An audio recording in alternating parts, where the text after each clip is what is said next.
நண்பர்களுக்கு வணக்கம். இந்த 17 ஆகஸ்ட் 2024 பற்றி நம்ம பார்த்துக்கிட்டு இருக்கிறோம். அதாவது ஆவணி மாத பலனை பற்றி பார்த்துக்கிட்டு இருக்கிறோம்.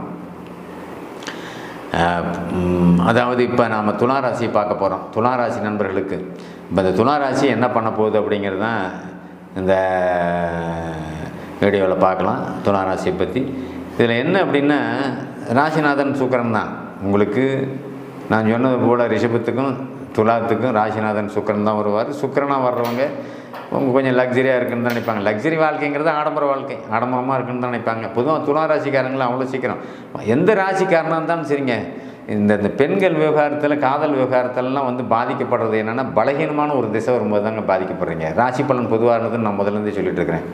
எல்லா ராசிக்காரங்களுக்கும் ராசி பலன் பொதுவானது தான். என்ன சார் நீங்கள் இது சொன்னீங்க, எனக்கு நடக்கலை. நான் தான் பொதுவானதுன்னு சொல்கிறேன். ஒரு 20% பேருக்கு தான் பொருந்தும்னே சொல்கிறேனே. அப்புறம் நீங்கள் இந்த கேள்வியை வைக்கிறதுல பிரயோஜனம் இல்லை. உங்களுக்கு தசாபதி சாதகமாக இருந்தால் சாதகம், பாதகமாக இருந்தால் பாதகமான பலன். சரி, இப்போ இந்த ராசிக்கு இப்போ என்ன பண்ணுது? 2ஆம் இடம் நல்லா இருக்குது, வலுத்து இருக்குது. குடும்பஸ்தானம் நல்லா இருக்குது. 2ஆம் இடம் குடும்பத்தை மட்டும்தான் குறிக்குமா? வருமானத்தையும் குறிக்கும். சரிங்க, எங்கள் 10 வயசு பையனுக்கு என்ன வருமானம் குறிக்கும்? கேள்வி வருது இல்லை? 10 வயசு பையனை என்ன வருமானம் பண்ணுவான்? என்ன வேலைக்கு போவான்? வருமானம் அப்படிங்கிறது உழைச்சி சம்பாரிச்சிக்கிறது, பணமாக சேர்த்துறது தான் வருமானம். அதை நாங்கள் இல்லைன்னு நாங்கள் சொல்லவில்லை. அந்த 2ஆம் இடம் அவங்களுக்கு சின்ன வயசு குழந்தைக்கு, பெரியவங்களுக்கு வருமானத்தையும், சின்ன குழந்தைங்களுக்கு கல்வியும், வாக்குன்னு சொல்கிறான்ல படிப்பு, கல்வியும், கல்விக்குண்டான உயர்கல்வி நிலையில் நல்ல ஸ்கூலில் சின்ன வயசுலேயே அதிகம் செலவு பண்ணி என் பையனை நல்ல ஸ்கூலில் படிக்க வைக்கணும் அப்படிங்கிற எண்ணத்தை உங்களுக்கு உண்டு பண்ணும். அந்த மாதிரியே சேர்த்துக்குவீங்க.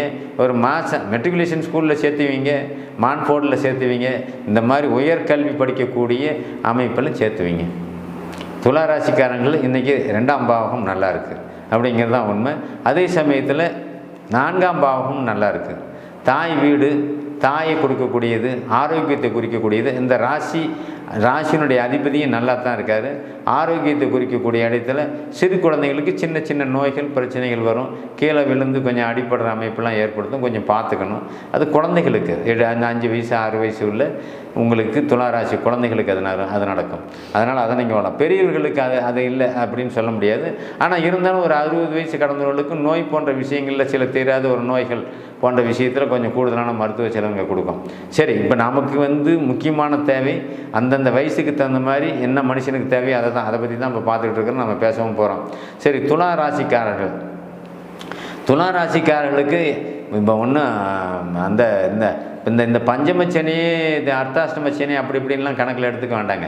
வாழ்க்கையில் அப்படி பார்த்தோம்னா 30 வருஷத்தில் 25 வருஷம் சனியினுடைய ரவுண்ட்லேயே தான் இருப்போம் எல்லாமே. அதெல்லாம் வேலை செய்யாத. வாழ்க்கையில் அஷ்டமச்சனியும் ஜென்மச்சனியும் மட்டும்தான் பாதிப்பு. அதில் குறிப்பாக அஷ்டமச்சனி தான் கூடுதலான பாதிப்பு தரும். அஷ்டமச்சனிலாம் இல்லை இப்போ உங்களுக்கு, அதுக்கெல்லாம் வரதுக்கு நான் 10-15 வருஷம் இருக்குது. அதை இப்போ பேச வேண்டாம். இந்த ஆவணி மாதம் மட்டும் உங்களுக்கு என்ன நடக்குதுங்கிறத நம்ம தெளிவாக கொஞ்சம் கிளியராக பார்க்கலாம். லக்னாதிபதியினுடைய வலுவை பொறுத்து, ஜனன காலத்தில் ராசியாதிபதியினுடைய வலுவை பொறுத்து, ராசியாதிபதி தான் சுக்கிரனாச்சே, ராசியாதிபதியினுடைய வலுவை பொறுத்து உங்களுக்கு வீடு அமையும். வீடு எல்லாருமே இந்த ராசிக்காரன் பெரும்பாலுமே நல்ல வீட்டில் தான் இருப்பீங்க. ஏன் அப்படின்னா, ராசிநாதனே சுக்கிரன் தான் வீட்டுக்கு அதிபதி. நல்ல மனைவிக்கு அவர் தான், நல்ல வாகனத்துக்கும் அவர் தான். அப்போ இந்த வண்டி, வாகனம், மனைவி இது எல்லாமே நல்லாவே அமையும் இந்த ராசிக்காரங்களுக்கு.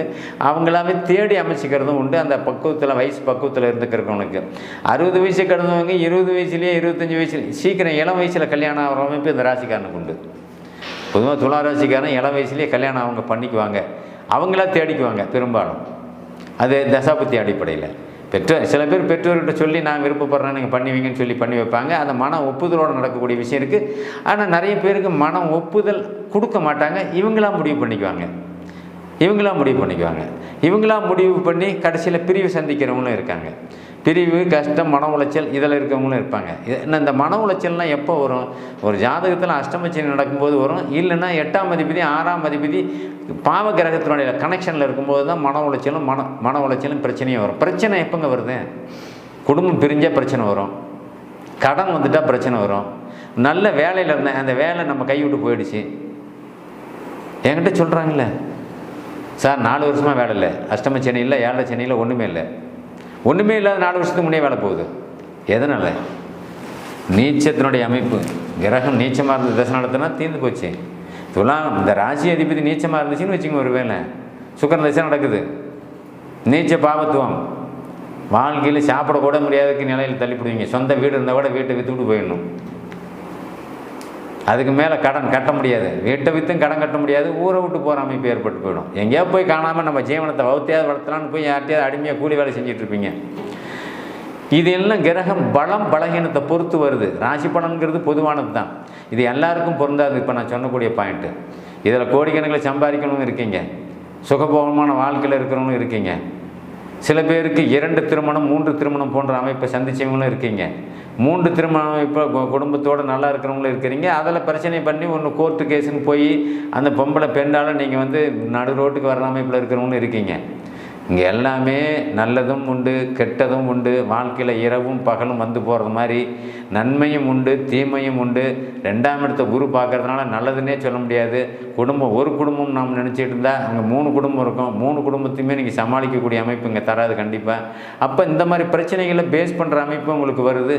இளம் வயசில் இருக்கிறவங்களுக்கு தான் பாதிப்பு இல்லை அப்படின்னு நீங்கள் சொல்லிட்டு போயிடலாம். இளம் வயசுன்னா என்ன, 19 வயசு 20 வயசு, அவங்க படிப்பை மேல்நிலை அமைப்பு இதுலேயே அவங்க டாப்பில் வந்துக்கிட்டு போயிட்டு இருப்பாங்க. அதுக்கப்புறம் அந்த 25 வயசு வரும்போது தான் அவங்களுக்கு திருமண ஆசைங்கிற அமைப்பை அந்த அமைப்பில் ஏற்படுத்தி கொடுக்கும். அப்போ அவங்க கெட்ட பேர் வாங்காத கொஞ்சம் போயிட்டுருக்கலாம்.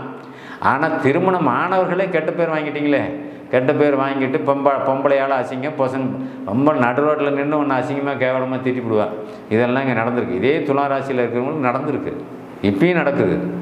அதனால் துளாராசி நண்பர்கள் எல்லாமே நாம் நல்லா இருக்குங்கலாம் பொதுவான பலனில் நம்ம கொண்டு வர முடியாது. பொது பலனில் இன்றைக்கி இருக்கிற ஆட்சி அமைப்பில் சுக்கிரன் சனியினுடைய பார்வையில் இருக்கிறாரு. கொஞ்சம் பேர் தப்பாக போயிடும். நம்மளை தவறாக பின்னாடி பேசுகிறவங்க நிறைய பேர் வந்துடுவாங்க. பின்னாடி பேசுகிறாங்க, அது உங்கள் காதுக்கு வந்தால் சங்கடமாக இருக்கும். நாம் எத்தனை பேருக்கோ உதவி செஞ்சோம், எவ்வளோலாம் பண்ணோம், கடைசியில் இவனே வாங்கி சாப்பிட்டு நம்மளை இந்த மாதிரி பேசிகிட்டு இருக்கானேங்கிற கவலையெல்லாம் உங்களுக்கு உண்டாயிடும். அதனால் ராசிநாதன் வீட்லேயும் குரு உட்காந்துருக்காரு, 8ல் உட்காந்துருக்காரு. உங்கள் பிள்ளைங்க வெளியில் இருக்கும், உங்கள் பிள்ளைங்க வெளிநாட்டில் இருக்கும், உங்கள் பிள்ளைங்க வெளியில் படிச்சுக்கிட்டு இருப்பாங்க. அதுக்கு உண்டான கல்வி கட்டணத்தில் செலுத்துகிற அமைப்பு ஏற்படும். மறைவு ஸ்தானத்தில் போய் குரு உட்கார்றாரு இல்லையா, 3 6 கூடையவர் திரும்ப குரு தான் புத்திரக்காரன்னு சொல்கிறேன். 5ஆம் அதிபதி வலுவாக இருக்கார் அப்படிங்கிறது தான் இன்றைக்கி கோச்சாரத்தில் இருக்கிற அமைப்பை வச்சு ராசி பலன் சொல்லியிருக்கேன். அப்போ ஸ்தான பலத்தோடு இருக்கிற அமைப்பில் குழந்தைகள் நல்லா ஸ்ட்ராங்காக ஆரோக்கியமாக வெளியிலேருந்து படிக்கிறாங்க. அவங்களுக்கு தேவையானதை நீங்கள் செஞ்சு வச்சுட்டு இருக்கீங்க தான் உண்மை. அதேமாரி மனைவின்னு சொல்லக்கூடிய மனைவியும் உங்களுக்கு இந்த கணவன் மனைவி உறவில் சில சுப பிரிவுகள் இங்கே ஏற்படும். இந்த ராசியை பொறுத்தளவில் கணவன் ஒரு பக்கம் வேலையில், மனைவி ஒரு பக்கம் வேலையில், மனைவி ஒரு பக்கம் மத்திய அரசு பணியில், கணவர் ஒரு பக்கம் மாநில அரசு பணியில், நீங்கள் 2 பேருமே ஃபோன்லேயே காண்டாக்ட் பண்ணி பேசிக்கிற அமைப்பெல்லாம் அங்கே ஓடிட்டுருக்கோம். ஆக நாங்கள் 2 பேரும் இணைய முடியல, குழந்தைங்களை நம்ம 2 பேரும் சேர்ந்து பார்க்க முடியல, கணவன் மனைவி 2 பேரும் சேர்ந்து பிள்ளைங்க பார்க்க முடியல. புள்ள தாத்தா பாட்டிக்கிட்ட வளரும், இல்லைனா வேலைக்காரன் யாரும் ஆயாமல் அந்த கண்ட்ரோலில் தான் வளர்ந்துட்டுருக்கு, இல்லைனா ஹாஸ்டலில் வளரும். ஹாஸ்டலில் படிச்சுக்கிட்டு வளர்ந்துட்டுருக்கோம். உங்களுக்கு சம்பளம் இருக்குது, பணம் இருக்குது, 2 பேத்துக்குமே மாதம் ஒரு 5 லட்ச ரூபா 8 லட்ச ரூபா சம்பளம் இருக்குது. ஆனால் நீங்கள் ஒன்றா சேர்ந்து குடும்பத்தில் உட்காந்து ஒரு நைட்டு ஒழுங்காக சாப்பிட முடியாத அப்படி ஒரு பிரிவுகள்லாம் இங்கே காமிச்சிக்கிட்டு இருக்கோம். இப்போ இதை நினச்சி சில பேர் வருத்தப்படுறீங்க, சந்தோஷப்படுறீங்க. வெளியில் போய் நீங்கள் வாழ்க்கையை தொடங்குகிற அமைப்பில் இருந்தாலும் கூட ஆளுக்கு ஒரு பக்கம் இருக்கக்கூடிய அமைப்பு இங்கே ஏற்படுத்தி விடும். ஏங்க இந்த ஆளுக்கு ஒரு பக்கம் இருக்கிற அமைப்பு ஏற்படுத்துது, எதனாலங்க இந்த அமைப்பு? அதுதான் குடும்பம். 2ஆம் இடம் குடும்பம்னு சொன்னால் 2ஆம் இடம் வருமானம்னு சொன்னேன். அப்போ வருமானத்தில் கை வைக்கலை, ஆனால் குடும்பத்தை ஆளுக்கு ஒரு பக்கம் பிரிக்குது இல்லை? ஏன் பிரிக்குது? சனி பார்க்குறாரு, பிரிப்பார். சனி குடும்ப பாவத்தை பார்க்குறது நல்லதில்லை. 10ஆம் பார்வையாக அவர் 2ஆம் இடத்தை பார்க்கறதுனால உங்களுக்கு குடும்பத்தில் பிரிவுகள் சுப பிரிவுகள்னு சொல்கிறான். வேறு ஒன்றும் கிடையாதுங்க. இருந்தாலும் மன உளைச்சல் தாங்க டெய்லி. ஏங்க ஒரு ஃபேமிலியில் சாயங்காலம் வீட்டுக்கு பிள்ளைங்களோட பொண்டாட்டியோடு உட்காந்து பார்க்குறது எப்படி? நீங்கள் வருஷம் ஆனாலுமே பிள்ளைங்களும் பார்க்க முடியல, பொண்டாட்டியும் பார்க்க முடியல. அப்படி பார்க்கணுன்னா லீவு போட்டு நம்ம வேலையை விட்டுவிட்டு அதுக்கப்புறம் போயிட்டு அதே அர்ஜென்ட்டாக திரும்ப ஓடியாந்து திரும்ப வேலை பணியை நீங்கள் தொடங்க நடத்தினால அப்போ நல்ல தூக்கம் இல்லை, நிம்மதி இல்லை, சந்தோஷம் இல்லை, உடல் ஆரோக்கியம் கெடுறது. இது எல்லாமே அதில் தானே வருது. ஒருத்தனுக்கு சந்தோஷம் முழுமையாக அதுங்க அந்த காலத்தில் இருந்தாங்க. இந்த மாதிரி வேலையெல்லாம் யாரும் இல்லை. விவசாயத்தை பார்த்தான், காலையிலேருந்து சாயங்காலம் வரைக்கும் காட்டில் உழைப்பான். சாயங்காலம்னா நீட்டான உணவு, சுகாதாரமான உணவோடு சாப்பிட்டா ஆரோக்கியமான தூக்கம். மரத்தடியில் தான் படுத்து தூங்குவான். அவங்க மாதிரி மாடி வீடு பங்களாலெலாம் படுத்து தூங்கலை. அவன் ஆரோக்கியமாக வாழ்ந்தான். இன்றைக்கி நீங்கள் ஆரோக்கியமாலாம் இல்லை, பணம் பணம் பணம் பணம். இதுதான் இன்றைக்கி மனுஷனுடைய குறிக்காலாக போச்சு. பணத்துக்கு அடித்து பிடுங்குற அமைப்பெல்லாம் இன்றைக்கி வந்துருச்சு. அப்போ மகனையும் அடித்து பிடிக்கிற அமைப்பெல்லாம் இங்கே வந்துட்டு இருக்குது. இதுலேயே இந்த ராசியை சார்ந்தவனே செய்கிறான். அதை இப்போ நடக்கிற அமைப்புலேயும் அதெல்லாம் உங்களுக்கு நடக்கும். மகன் எதிரியாவான். அந்த லக்கணத்துக்கு குரு எதிரி இல்லையா, எதிரியாகவும் ஆவான். நான் இப்போ சொன்னது பிரிஞ்சிருந்தாங்க நல்லா இருக்காங்கன்னு ஒரு வரி சொன்னேன். அதே சமயத்தில் இந்த ராசியில் இருக்கக்கூடிய பிள்ளைகளாக இருந்தால் அப்பனுக்கு எதிரியாக இருக்கிறேன், அப்பனை விரோதம் பாராட்டுறேன், அப்பங்கிட்டேருந்து பணத்தை பிடுங்கியே சேர்த்துறேன், இந்த மாதிரி கொடுமையெல்லாம் பண்ணக்கூடிய பிள்ளைகளும் இருக்கும். இந்த மாதத்தில் இந்த மாதிரி சில காலகட்டங்கள்லாம் வரக்கூடிய ஒரு மாதமாக இருக்குங்கிறதுனால நீங்கள் தயவு செஞ்சு குழந்தைகள் விஷயத்தில் மட்டும் எச்சரிக்கையாக இருங்க. நன்றி, வணக்கம்.